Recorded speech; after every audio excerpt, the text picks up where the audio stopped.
Hello viewers, welcome to education easy वे।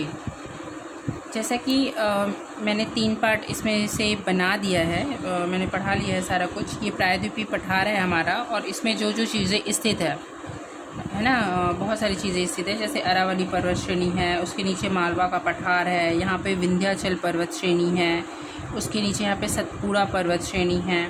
सतपुड़ा पर्वत श्रेणी के बाद ये जो एरिया है तापी का, यहाँ से तापी की नदी निकलती है, तो तापी का जो मुहाना है वहाँ से कन्याकुमारी तक हमारा पश्चिमी घाट है। पश्चिमी घाट के बाद इस एरिया में ये जो है वो पूर्वी घाट है। पूर्वी घाट के बाद यहाँ पे हमारा दक्कन का पठार है। ये जो एरिया है वो हमारा छोटा नागपुर का पठार है, और यहाँ पे शिलोंग का पठार है। तो ये जो स्थिति है ये प्रायद्वीपीय पठार की स्थिति है। तो मैंने पहले वीडियो में बता दिया है कि प्रायद्वीपीय पठार बना कैसे, कहाँ से आया, यहाँ की चट्टानें किस तरह की होती हैं। तो ये सारी चीज़ें मैंने ऑलरेडी पढ़ा दिया है। और यहाँ से बहुत सारी नदियाँ निकलती हैं, कुछ दर्रे हैं, कुछ पहाड़ियाँ हैं, ये सब चीज़ों के बारे में मैंने पढ़ा दिया। बट ये वीडियो एक ओवरव्यू है प्रायद्वीपीय भारत पठार के बारे में। तो जैसे यहाँ अरावली पर्वत श्रेणी है, तो अरावली पर्वत श्रेणी की सबसे ऊंची चोटी जो है माउंट आबू है, और वहाँ पे दिलवाड़ा जैन मंदिर है, और इसका विस्तार गुजरात से लेके दिल्ली तक फैला हुआ है। ये जो मालवा का पठार है, इसके दक्षिण में मालवा का पठार है, और मालवा का जो पठार है उससे भी बहुत सारी नदियाँ निकलती हैं। और ये जो है वो ज्वालामुखी उद्गार से बना हुआ है। यहाँ पे कपास की खेती की जाती है। उसके नीचे आपका विंध्याचल पर्वत श्रेणी है। विंध्याचल पर्वत श्रेणी जो है उसके दक्षिण में नर्मदा अपभ्रंश घाटी पे बहती है, और यहाँ पे अपना खंबात की खाड़ी में अपना जल छोड़ देती है। यहाँ से ये आपका सतपुड़ा पर्वत श्रेणी है। सतपुड़ा पर्वत श्रेणी पे 3 पहाड़ियाँ, अलग अलग पहाड़ियाँ स्थित है। राजपीपला की पहाड़ी, महादेव की पहाड़ी, और ये आपका अमरकंटक की चोटी जिस पहाड़ी पे है ये, है ना, तो ये है। और यहाँ पे धूपगढ़ की चोटी है। ये जो है इसी का पार्ट है राजमहल की पहाड़ी जो है। और राजमहल की पहाड़ी जो आगे चल के इसका विस्तार है आपका शिलोंग के पठार पे। शिलोंग के पठार के यहाँ पे जनजातियों के नाम पे 3 पहाड़ियाँ हैं, जयंतिका, गारो और खासी। और यहाँ पे जो सबसे ऊंची चोटी है वो नोक रेक की चोटी है, जो गारो पे स्थित है, गारो पहाड़ी पे स्थित है। और इसी पे ये पार्ट है आपका मिहिर और रेखमा, जो असम में है। ये तो शिलोंग मेघालय में स्थित है, ये वाला एरिया शिलोंग का पठार। बट ये जो 2 पहाड़ियाँ हैं मिहिर और रेखमा, ये असम में स्थित है। इसकी स्थिति जो है हिमालय के पास है, बट ये हिमालय के पठारों से मेल नहीं खाती, ये इधर के पठारों से मेल खाती है, प्रायद्वीपीय पठारों से। तो ये जो राजमहल की पहाड़ियों और इसके बीच में जो गैप आ गया है उसे मालदा गैप कहते हैं। ये गैप किस लिए आया है? क्योंकि यहाँ से जो गंगा नदी निकल के बहती है, और यहाँ से ब्रह्मपुत्र नदी जो बहती है, उन्होंने अपना निक्षेप यहाँ पे छोड़ दिया है, तो इसलिए इनके बीच में एक गैप आ गया है, और ये जो है मालदा गैप कहलाता है। उसके बाद ये जो सतपुड़ा पर्वत श्रेणी है उसे ब्लॉक पर्वत कहा जाता है, क्योंकि ये 2 अपभ्रंश घाटी जो नदी है, अपभ्रंश घाटी में बहती है, नर्मदा उत्तर में और दक्षिण में तापी। तो दोनों अपभ्रंश घाटी में बहने वाली नदियों के बीच में ये सतपुड़ा पर्वत श्रेणी स्थित है, इसलिए इसे ब्लॉक पर्वत या रॉक पर्वत कहा जाता है।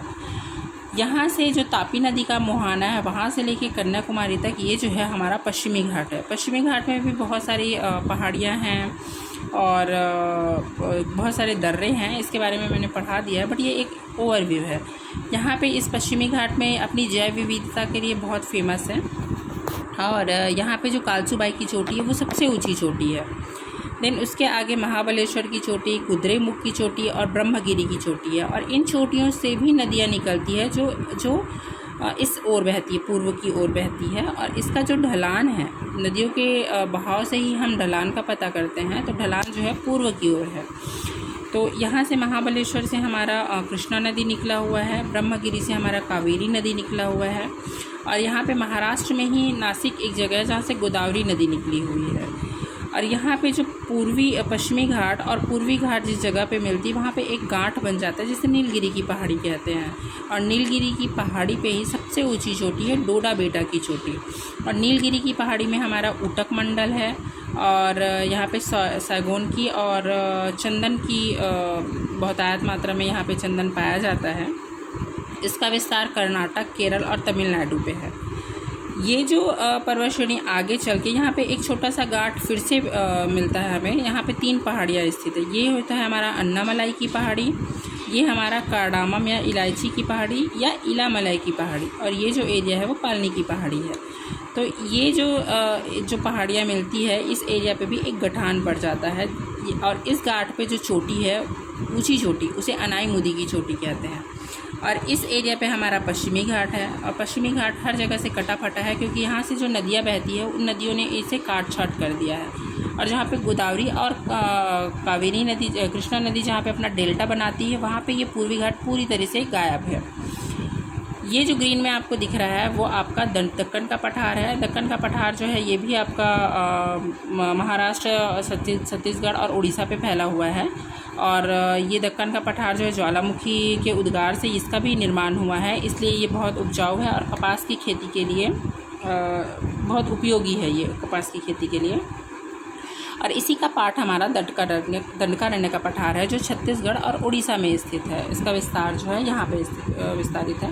और दंडकारण्य पठार पे ही बस्तर का पठार पाया जाता है जहाँ पे टिन का उत्पादन किया जाता है। भारत में एकमात्र ऐसा जगह है बस्तर का पठार जहाँ पे टिन का खनन किया जाता है। दक्कन के पठार से हम जब उत्तर की ओर देखते हैं तो यहाँ पे महानदी बेसिन है। ये बेसिन की आकृति इसलिए धारण किए हुए है क्योंकि यहाँ पे ऊपर में यहाँ पे छोटा नागपुर का पठार है जो उठा हुआ है। दक्षिण में महानदी के बेसिन के दक्षिण में आपका दक्कन का पठार है, तो दक्कन का पठार भी उठा हुआ है। तो ये एक प्यालेनुमा संरचना बन गई है, इसलिए ये थाल के समान है, कटोरे के समान है। इसलिए इसे इस एरिया पे धान की जो खेती होती है बहुत बहुतायत मात्रा में होती है, इसलिए इसे धान का कटोरा भी कहा जाता है छत्तीसगढ़ को। और ये जो एरिया है वो बहुत ज़्यादा उपजाऊ है क्योंकि नदियाँ यहाँ से बहती है और यहाँ पे अपना जलोढ़ मिट्टियाँ जो है, नई जलोढ़ मिट्टियाँ यहाँ पे छोड़ देती है, इसलिए ये मैदान बहुत उपजाऊ है। इससे आगे हम पढ़ते हैं छोटा नागपुर का पठार, जैसे कि आपका इसी में राजमहल की पहाड़ियाँ हैं। और यहाँ पे शिलांग पठार आप पहले बता चुकी हूँ। यहाँ पे छोटा नागपुर का पठार है, तो छोटा नागपुर का पठार जो है उसको रूर प्रदेश कहते हैं क्योंकि ये आर्थिक दृष्टि से बहुत संपन्न है। यहाँ पे बहुत सारे जो खनिज होते हैं वो मिलते हैं। इनका विस्तार भी उड़ीसा, झारखंड इस जगह पे है छोटा नागपुर के पठार का। बस इसमें इतना ही है और ये सारा कुछ कवर मैंने कर दिया है। ये एक तरह का रिवीजन है